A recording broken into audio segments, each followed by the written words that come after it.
very grateful. I've had a wonderful life.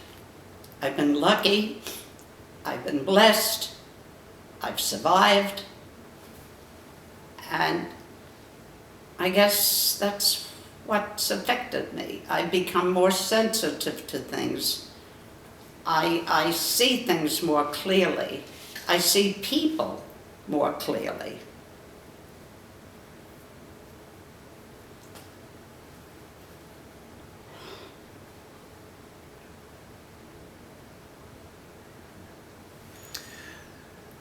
And what would you like to say to people, let's say nurses, doctors, home health aides, about taking care of you? Of taking care of me? And Holocaust survivors. Well, I think Holocaust survivors are unique in their own group. I'm sure there are many other groups. There are soldiers who fought overseas. There are abused children. There are abused wives. There are many different groups. And Holocaust survivors are a definite part of that group. They've gone through trauma. Somehow the brain is a computer. It can shut off, you can delete, you can get it out of your system, and I think all people who've gone through trauma do that. They take their feelings and they bury them.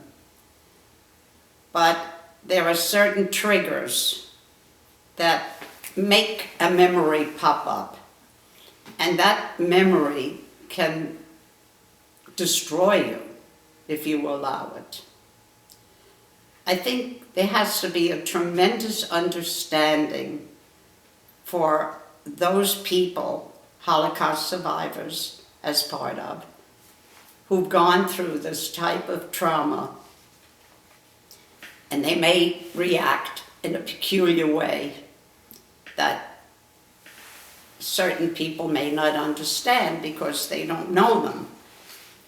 But I want all of those people who are in touch with those people, survivors, who've gone through trauma, to understand, to not react to a certain behavior, but to try and be kind and understanding and sympathetic and caring and showing their love, because I think that's the most important thing for a survivor, to be accepted and to be loved. Because the one thing I remember as a child, I was rejected. I had to go to a Jewish school. I couldn't go anywhere. People didn't like me there. They didn't want me there.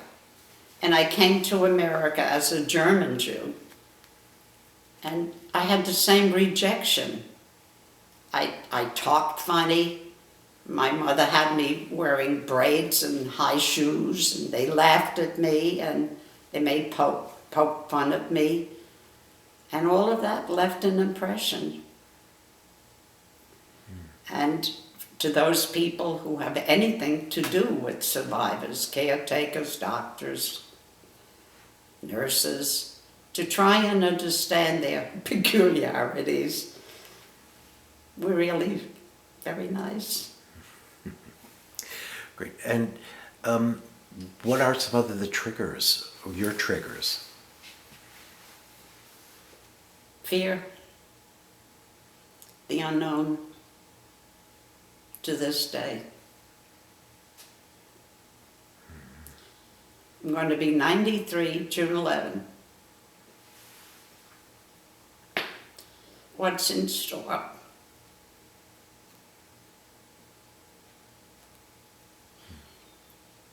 What's in store for me? Right.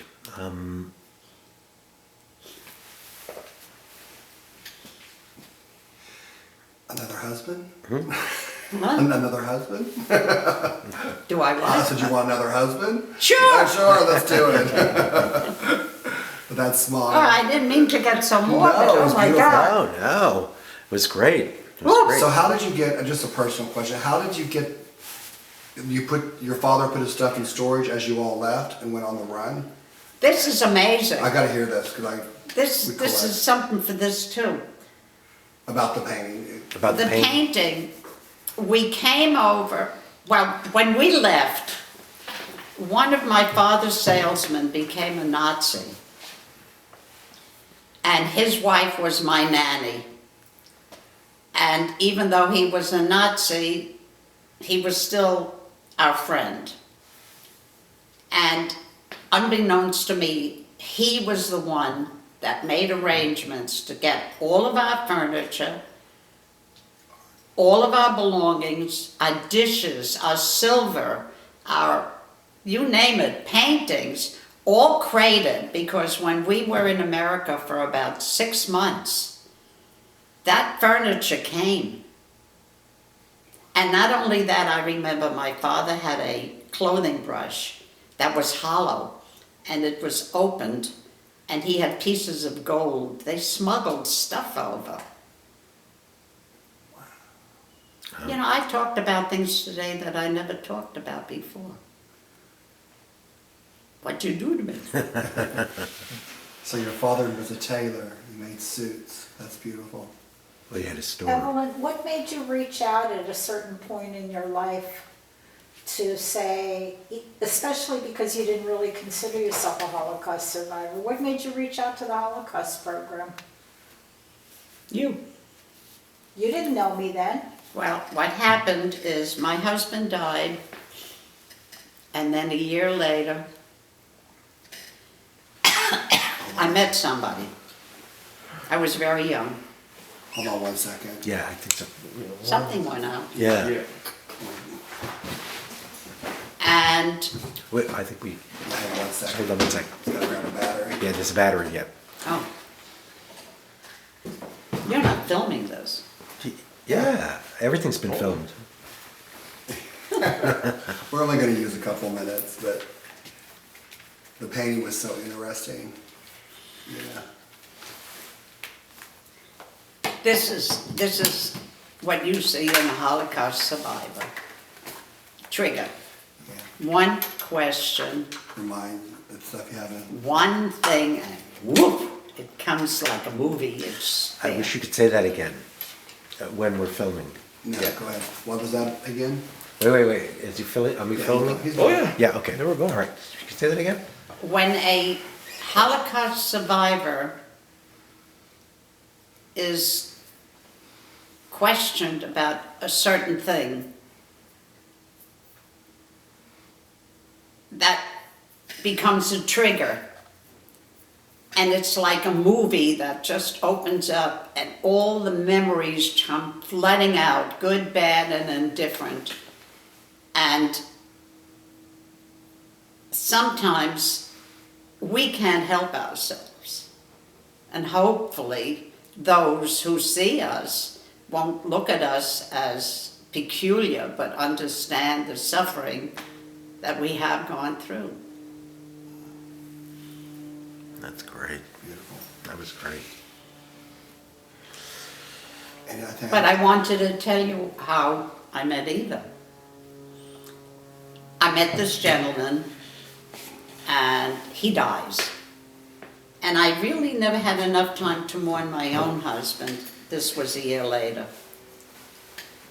And I had a double whammy. Everything. Holocaust, losses, you name it. It all, the shit hit the fan. And I went to Jewish Family Services, and I saw a very nice psychologist. And I said, I think I'm going out of my mind. I'm depressed. She says, you're not depressed. You don't know how to be depressed. You are suffering from abandonment. Because I had told her the story when I was under the table at my aunt's house and things like that. She said, I have somebody that I'd like you to meet. She's starting a group of Holocaust survivors, and I think you fit there. And that's how I met Eva. And there were 5 of us. It's 20 years ago. There were 2 women who were in a concentration camp, and there were 2 women who were hidden children. As whether they were with parents or what, I don't know. I don't remember. And I came over with my parents. Well, they attacked me. And I mean attacked. You don't know what it means to suffer. And I kept saying, how do you measure suffering? You suffer, you suffer. No, no, no, we suffered. You didn't suffer. You came over with your parents. And Eva was protecting me. I felt you were protecting me. And she kept saying, suffering is suffering no matter what. It's what you feel. And no. I remember that vividly. I learned a lot too. You learned a lot. We learned a lot together. Do you want her to take her mask off? I tell you, Eva, it's been a wonderful experience. One of the best of my life. When somebody comes along in your life that has such support and such meaning, where you understand. And I think everybody should go through this. It affected my kids too. Right. As a Holocaust survivor, you become very protective.